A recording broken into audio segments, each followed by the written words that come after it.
Okay, now we're live. Sorry, I know chat already annoyed me that the streams are getting better, worse in quality. I'm aware. So what I'm holding here is a passport, which is basically a piece of paper that allows me to go some places, right? So piece of paper allows you to do something. And I'm just going to show you another piece of paper here, right? That's my piece of, if the thing can focus, right? That's a master's degree. Right? I also have this, and this allows me to do absolutely nothing. Not that it's a bad thing in itself, right? I'm not saying that, but it is not as grand and great as you might think. And we'll talk about today, about pieces of paper, routes, and the ways you can, in the end, become a software engineer, right? That's the whole goal. I'll also quick tag everyone here in our Facebook group so we know that the stream is live, and then we'll begin talking about the good stuff. So first and foremost, please let me know if the stream now works as it should, because just a second ago it didn't. And if you can hear me, if you can see me, and also tell me where you're from. This is very important in terms of how your options might look like, right? If you are in a Central European country, you have different avenues to go. If you are in the United States or in Canada, it looks a little bit different. If you are in some kind of third world countries, again, it's gonna be looking quite different.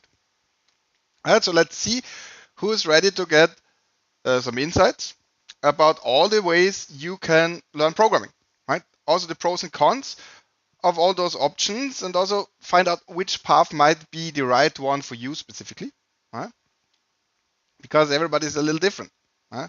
Also, if you're just joining, then just let me know if you are already doing one of those things. Are you in a boot camp? Are you in university? Are you learning by yourself? Did you just decide to learn now and you're just in the starting point? Maybe you already have a engineering job of some sort and you don't feel secure in your current position. Let me know your situation so we can go into that. Write it in the chat now. I have my chat open here, and I will discuss this in detail, right? But I see people joining here. You're here potentially, right, to find out what is the best option to learn. Right? And there's never a best option at all, right? If you don't know what your goal is. Right? Is your goal, right? Just to get a job, just to get an IT job?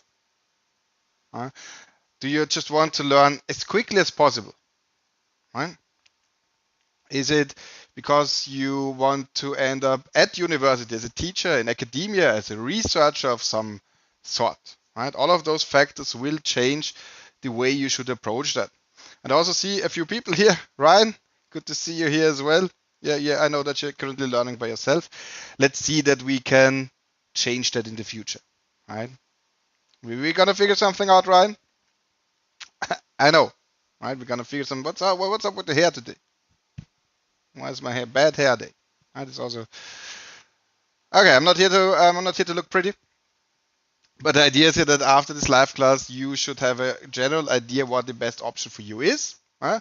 And then you can make a well-informed decision on what your next steps should be. Right? So this is for you if you just started out and you just don't know, you just want to do it right from the beginning, and you want to know how to do it. But also maybe you're already doing something, and it is not how you expected it in the beginning. Maybe you started a bootcamp and now you feel like that was a bad idea and you're in the middle of it. So we'll talk about all the options. And the important thing here is it's an interactive kind of thing. So I see a lot of people joining. If you don't write me any messages in the chat, then I will not answer them. I'm here to answer them. It's live. It is 6:07 now here in Vienna. And you need to interact is one thing, and no matter what you do, and even if you 100% agree with me, or even if you say, okay, man, this Austrian man is full of shit, that's fair, it's okay, but you need to be somebody that actually takes action and starts doing something. I don't know if you already heard that we're like this company that I built here, Akate Mentoring, is shifting gears a little bit now this summer, and we won't have as much capacity to take on as many individuals because we will be focusing our focus on focusing our focus. Look at me being eloquent. Focusing on internal trainings at bigger companies because it turns out they have a lot of developers that still need to learn a few things, and that's of course offers that we can't refuse. But in the end, you need to be somebody that does something, right? So let's back it up a little bit and say, okay, what are the options? Everybody knows it. Boot camps, right? You can go to university. You can do it yourself. You can just hope that ChatGPT gets smart enough and you don't have to do it. And most of those things, right, are valid approaches, right? But only if they also fit your current situation, right, and your goals. That's important. You gotta know where you are. You gotta know where you're going, and only then you can make a plan on how to get there. Because I mean, many of our clients, right? They're not gonna, or maybe you're not going to quit your current job and be without income for 5 years to do a bachelor's and a master's degree at university. Right? You can do that if your situation is okay. I'm 18. I live in my mom's basement. Happy days. Do that. If you are 30 or whatever and have kids and a job, you probably can't quit it for 5 years. Right? So leave me a quick like here now that I know that you're still listening. Yeah, comment a little bit, pump the algorithm up a little bit. Right. So Ryan already knows me, right? So he's in the chat, but there might be a few people that don't know about me. I started programming some time ago, right? In the late 90s. I'm already old, and I was all by myself, and I was without YouTube, and I was without Google because it just didn't exist, right? I was one of the people that got online relatively early in 1998. And everybody looked at me weird because why do you need an email address? I've been online, the resources were not there. Okay. So that is how I started many moons ago, centuries ago, not centuries, but decades ago. And somewhere along the lines, I also went to university, right? And this is where I got my master's degree that I showed you previously. And I did that for 5 years, right? The thing is, in between, I already got a job as a software engineer, right? And I didn't really attend university much because I wasn't really learning new things. So now it brings us back to now, right? I've been a software engineer for about, like, professionally as a job for about 14 years now. And of course, right? Everybody knows that, all right? You learn the most on the actual job, right? So if you actually do the job and are at the company and you have your contract and your thing, you do the thing, then you learn the most things. Problem is, of course, this is not where you start, right? Obviously. And just as I just mentioned before, I got my first software engineering job before I got my bachelor's degree, right?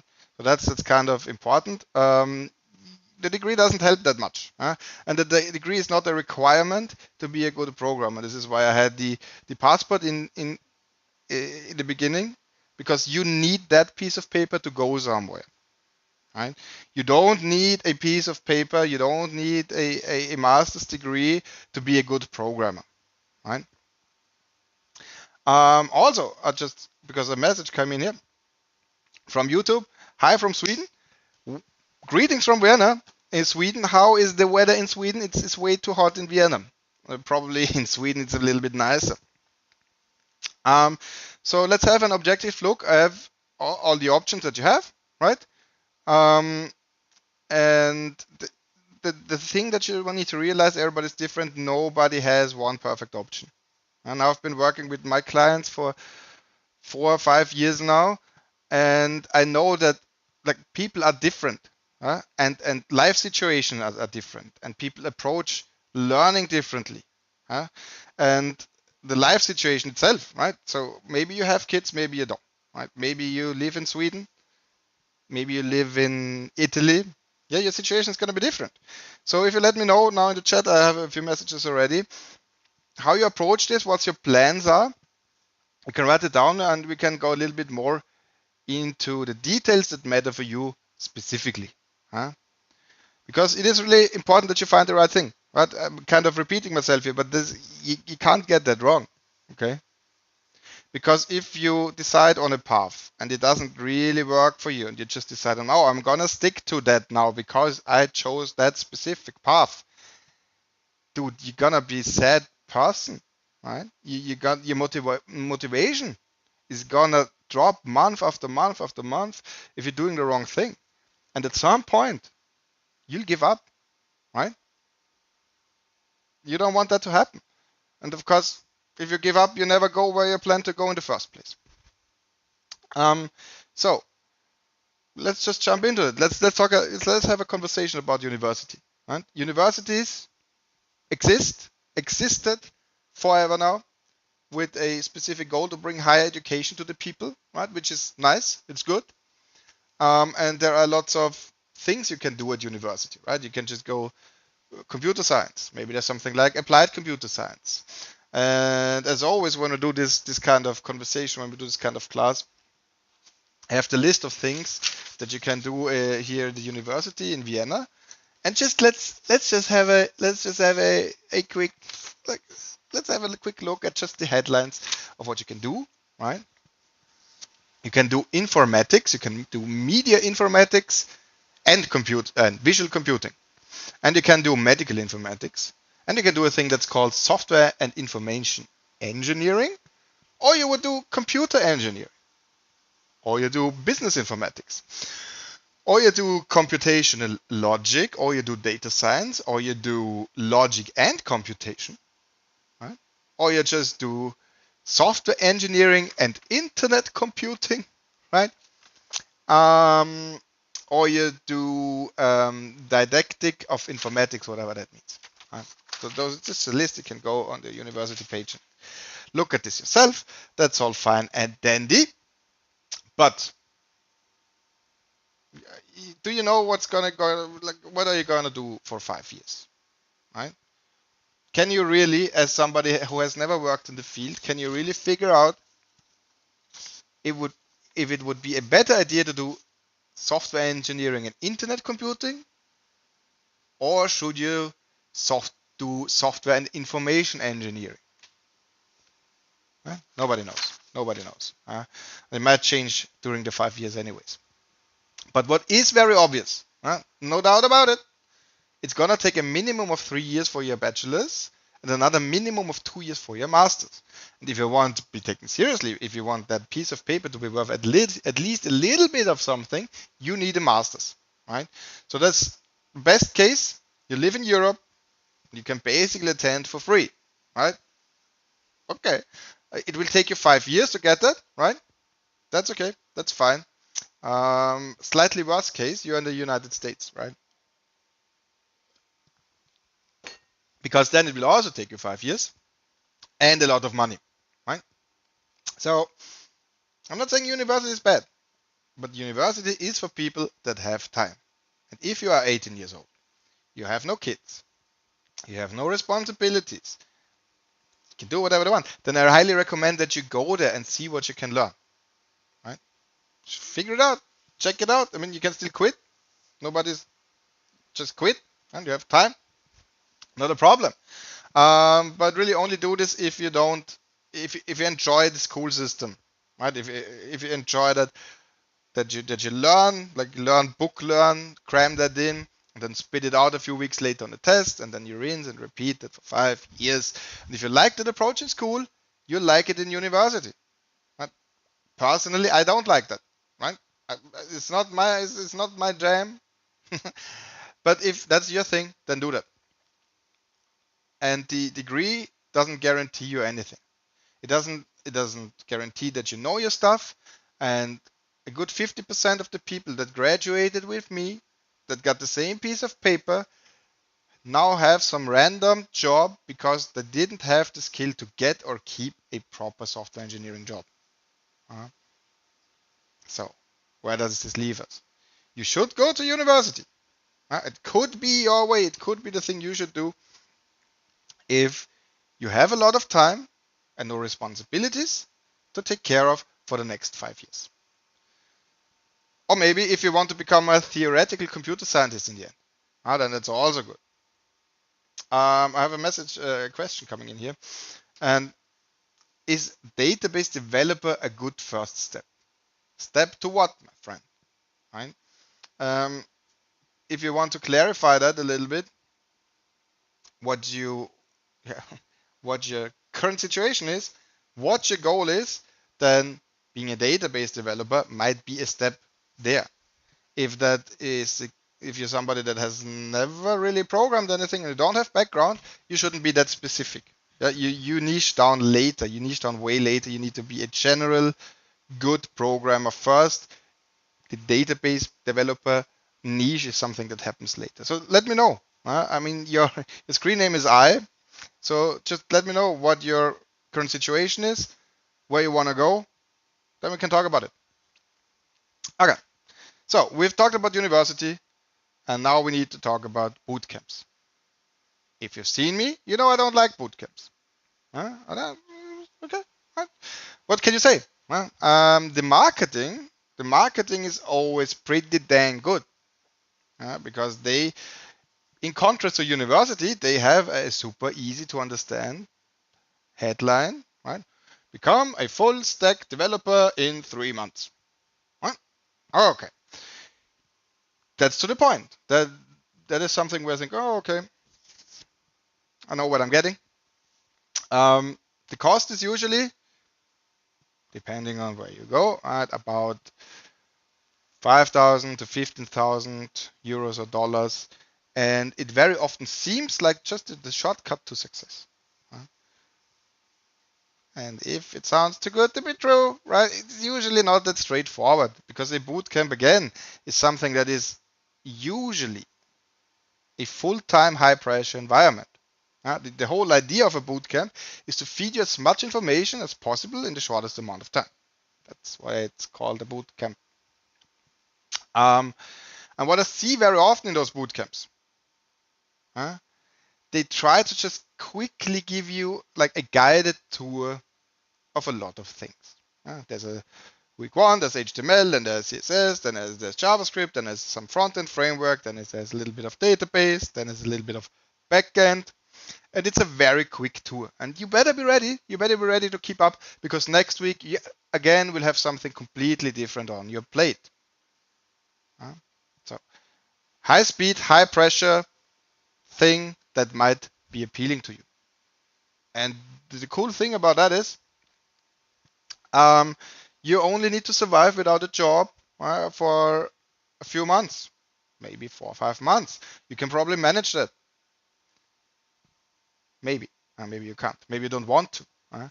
But there are a few things you need to be very aware.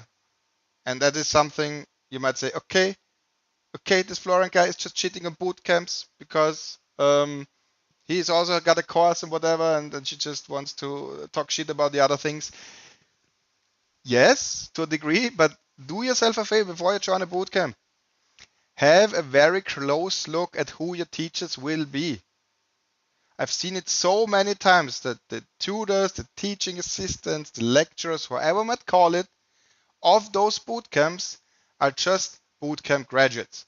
Those are just the people that came in naked, did the bootcamp, and now they teach at the bootcamp. And you tell me, dear chat, you tell me if you have an issue with that. Because I definitely have an issue with that. Because how in God's earth can somebody that came in naked basically just graduated a bootcamp, somebody that at this point has never in their life written one line of production code, how can that person help you to understand how to write real world code? This is literally the blind leading the blind. Okay? And I'm not saying that every bootcamp is like that, but many of them are, and you need to be aware of this. You need to understand this. Right? You need to, before you sign up to some bullshit for 10K, just to be thrown into a group of noobs. Be aware of this. Really check it out. Ask proper questions. Not just read the marketing material. Ask them proper questions. Who am I going to work with? How much time can I spend with those people? How does this look? Most of them are pretty shit. Well, okay, rant over. Rant over. So in a bootcamp, yeah, you'll be in a group of 30 people. And all of those people have different backgrounds. And some come in from some non-tech related job. They might be working at the garage or whatever. And some might come in with 5 years of IT background. Somebody that worked in customer support and IT support. And it is very hard to get the speed and the pacing right for those 30 people. Because they will be beginners, they will go under, they will be sweating blood and tears just to keep up. And the people with experience will probably be bored most of the time. Right? That is really a big problem. You can't just put them all in a box and move them at the same speed. You might think, oh, but school works that way. Yeah, school works that way. Because at school, everybody's the same age, everybody has more or less the same experience. You can't take 20, 10-year-olds and have them move at the same speed. You can't take some guy with 2 kids that's 35 and put him into the same class with somebody that is 20 and has no kids and move them at the same speed. It just doesn't work out. Apart from that, apart from all the reasons why you shouldn't go to a bootcamp, or at least if you consider a bootcamp, you have a very, very close look, is they do too much. They try to put too much information into your head in too little time. Because learning happens when you reflect on things. You need time to reflect on things when you're learning a new concept. And the bootcamp can give you that overview, right? The overview of things. Like, so there's the thing, right? But you need then to spend some additional time to really apply those things by yourself. So this is for you. Go to a bootcamp. If you have 10 to 15K in your bank account, you can spend it even if you can't work for the next couple of months. You are the type of person that excels in fast, high pressure environments, and you, of course, are ready to extra double down on that effort outside the bootcamp experience. Right? Okay, so Mr. I, Mr. I has responded to my question, so I will quickly also talk about that. Yes, I have never coded. I'm learning Java full stack and going to start an internship to build a file-based database for a website. Can it get me a first job? So let me get this right. Currently, you have never coded. You're currently learning Java full stack. What does this mean? It's like some online course, some university thing? Let me know what that means. And then to start going to start an internship. So do you have that internship already lined up? Is that something you already, like, there's some agreement already to the company, whatever? To build a file-based database for a website. That just sounds strange. What kind of company needs something like that? Why would you? What kind of website? It sounds weird. It sounds weird. Realistically, if you have an internship finished, might help you get a job, definitely. So that the answer is coming in. Okay, so it's a private company from the Swedish government. You have an internship offer. So, dude, I mean, I'm not a big fan of internships. I hope it's paid well. But if you have never coded and you can get like a coding internship somehow, go do it. At 100%, it is not a bad thing per se. What I usually tell people that want to get the first job is don't do an internship because you don't want to work for free. And like the effort of getting an internship is relatively the same effort to get a proper job. So now if you want to send me a message on Facebook or LinkedIn, find me, send me a message. We can have a little closer discussion. But if you basically don't know how to code very well, or you have a little bit of experience and somebody offers you an internship without you exerting much effort, then definitely take it. You learn some things. And it really doesn't matter if it's a file-based database, because that sounds weird, but just being in an environment and maybe making some connections is definitely a good idea. Right? So if you have that easy in, take the easy in. Don't make it hard for yourself. Okay? if you really just started yesterday to learn coding, it's gonna be hard, but I would assume you have some previous knowledge already. Otherwise, how do you get the internship offer? Let me know. I'm curious. Okay, apart from the internship thing, let's look at option number 3. You go rogue, you go completely self-taught. First, good things first. That's for free.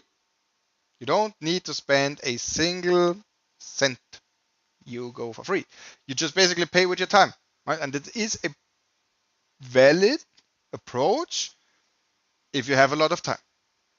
And slowly, very slowly, but slowly over time, you find out where to find information, and you have that golden benefit that you can concern yourself with one concept for a long time. You learn about object orientation, you learn about async, you learn about threading, whatever it is. You can sit down for a year and only learn about threading until you're actually super good at it. That's good. On the other hand, you have little to no guidance, right? And I've talked about that guidance issue in detail in one of my previous live classes. So if you want one of that, want the recording, let me know and I'll send it to you. All of those issues can be overcome if you give it enough time and effort. But here are the things that you should need to be aware of if you do this by yourself. You never ever join any self-help groups. They are all over the place, right? On the internet, here and there, self-help groups, because they are full of beginners giving advice to beginners, and they have no idea what they are talking about. So you need to develop a system to filter out some gold nuggets from all the noise. So if somebody offers you to join a study WhatsApp group, a Discord channel, don't do it. Ignore that. Trust me, I've been in those. My clients have been in those. They never work out. They never work out at all, basically. And they will end up costing you even more time for basically no benefit. So when you're doing this alone, as a lone warrior, you can do it. I believe in you. People have done it. I did it back in my time, right? I didn't have a boot camp. I didn't have school. I didn't have proper internet. Yeah? If you have time, I was also like 14 years old, okay? Or maybe a little older, maybe 16 years old, doesn't matter, right? You can do this.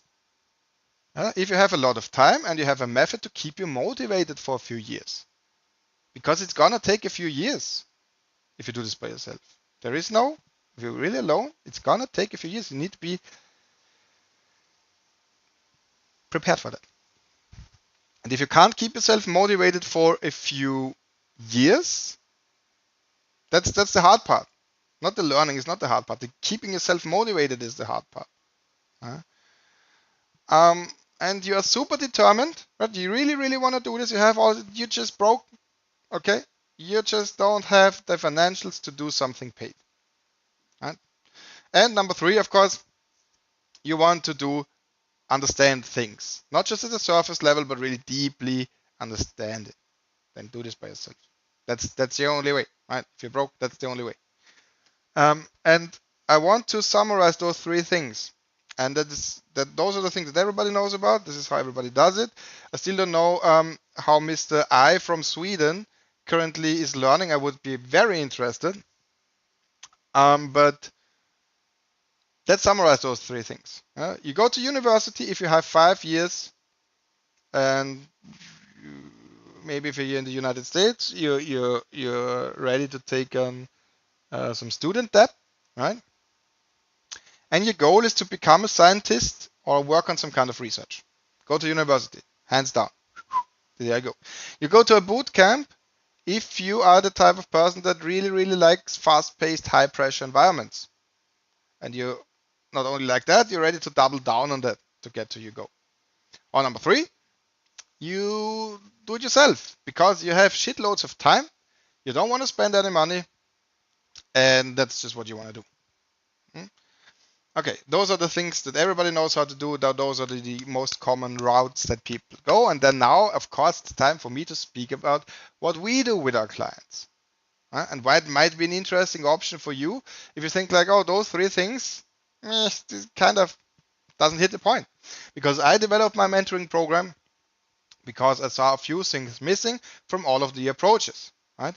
And that's just a reasonable middle of the road approach that is feasible for people that want to learn programming and get a dev job without quitting their current job, and also without it taking years to get results.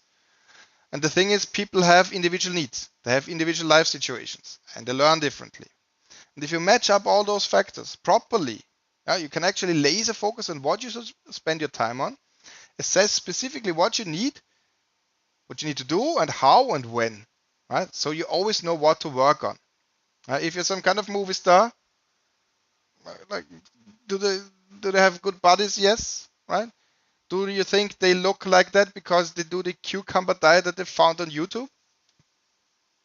Nah, nah. All of those, they have personal trainers, making sure that everything they do gets them closer to the goal. What they eat, what they work out, and that's basically what I do. Just what I do for a living, just for programming in the end. And it really works like this. First, we will look at your current situation. Are you an absolute beginner? Do you have some experience? How much experience do you have? How much time do you have? How much time can you actually spend learning? Right? Where do you want to go? What is your specific goals? And then we can develop a step-by-step plan on how to get you there. And then you'll always know what to do and when.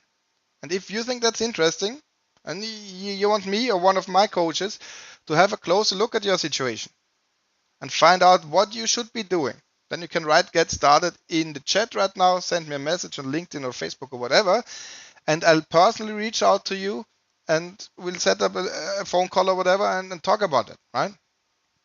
I'm doing this because I've seen so many people like fail, right? They want to learn, they want to do it, and they give up.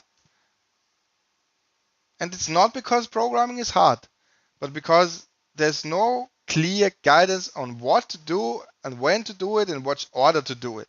That's really the problem. And that's a problem because it's extremely hard to figure this out by yourself. It's extremely hard to figure out what are the relevant skills if you haven't worked in the field. You don't know. You just don't know if you're by yourself. And so many people have quit for all the wrong reasons. So if you want some help, if you want to move quickly, and let's say by next year have your first proper software engineering job that is paid and not some kind of bullshit internship, right? I'm here to help. Right? You contact me, send me a message. I answer my messages with this here laptop. So I don't see any more questions. I'll give you a second to write any questions in any of the chats that you want me to answer. Right? I'll answer them. I'm here.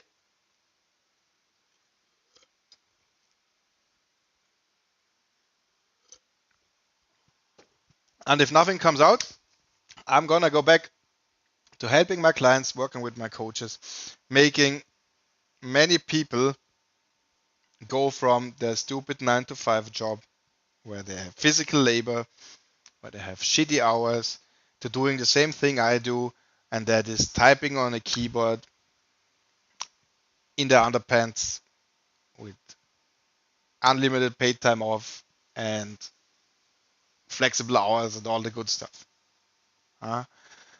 So one question came in from Mr. I. Is low code the future? No. The thing is, those low code solutions exist. I don't know how old you are, right? I don't know how old you are. But those things existed now for 30 years. And every time it is, oh, that's great. We have this new low code tool. So development is quicker, or people without coding knowledge can build some kind of software. And it never works out. Why is that? Because a low code, no code situation always limits you to what you can do. And I promise you, I've worked on so many projects. It started at a no code thing, then they suddenly become low code, and then it devolves into lots of code because it's just so confined. The beauty about software, is that you are unbound by those things. So you can actually find creative solution to the problem at hand. So no, right?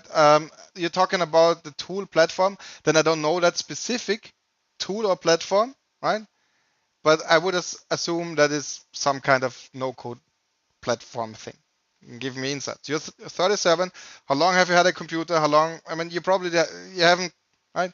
You haven't looked at what software is doing for the past 20 years. I have, and all of those things really it doesn't change. It's always the same thing. Yes, we have new frameworks. Yes, we have new platforms, but in the end, it's all for loops and if else's. It doesn't change. Languages come along, right? Frameworks come along. Cool stuff comes along. The core of it is always the same. It doesn't change, and it hasn't changed since the 60s, right? So I'm not aware of any like feature breaking thing. I'm not. Nothing has come along so far that actually changes the landscape dramatically, right? Um, and Ryan Bright is, what is your approach to writing algorithms in any given language? That's a good question. That's a good question. How do you develop a new algorithm? And I'll tell you how to do that. You need to think about how would you do the task in a world without computers. You're in 1850 in an office. All you have is pieces of paper, pencils, and maybe typewriters. Right? So you have a problem of sorting something, of merging something. You work with some data, and how would you do it manually? How would you do it? A piece of paper comes in, you read it, maybe you do something to the data, you store it somewhere, you store a piece of paper somewhere, and you figure out the solution in a world without computers, just with piece of paper and typewriters. And that's going to take some time, right? But mentally you do that. And as soon as you have those procedures, you look at those procedures, and that is relatively easy to translate to code, right? Because that's how you come up with that, right? So people are very good problem solvers when it comes to figuring out a solution to a problem when you're not thinking in code, especially as a beginner. Right? So you can probably find a procedure that you can do with your hands and some pieces of paper and figure it out. And then you just need to closely look at the procedures that you did to come to the result. And then from there, try to translate into code. That's it. Right? Code is just a way to write instructions to a computer. You just need to be first aware of how to even solve the problem. And this is how you build an algorithm of any sort. That's really it. Right? You can look at all the sorting algorithms, la-di-da, but take a deck of cards and sort it. How do you do it? Right? There are many ways to do that. And you figure one out that works for your specific case. Then you look at what you did, and then you translate this into code, and now you have a sorting algorithm. If it's a good one, you don't know. You need to test it, but that's the approach here. Okay, last question for Mr. I. Can a Java app developer student learn game programming utility in a few months? It depends. It really depends. So I would assume, look, if you have if you're a good programmer, if you're a student, I don't know, right? Because deep down programming is all the same bullshit anyways. Can somebody that is a good programmer that has never programmed a game before download Unity and get something going within a month? Yes. Does somebody that struggles with basic programming in Java, whatever language, download Unity and get something going in a month? Probably not. So that's the thing. That's the thing where as database programming, you're talking about game programming. The niching down is the last 10 or 15% of your skill set. Right? If you're a good programmer, it doesn't matter the language, if you know how to solve problems with code and you're pretty good at that, you niche down, that's the next 15%. This is also somebody that is really good and knows how things work, will dive into a new language within a month, have no problem, because the concepts are all the same. That's just how it goes. So yeah, hey, I man or woman, I would like to talk to you in private. Send me a message. We're way over time anyways now on the stream. So thank you all for joining. I'm always here. Send me a message if you want some other questions answered. It was nice meeting you. If you're interested in working with me and my team, now is the time to do it, because we're running out of capacity now. End of this week, we'll close down the doors, and then we're gonna probably open them next year again, right? So if you wanna actually go the highway route,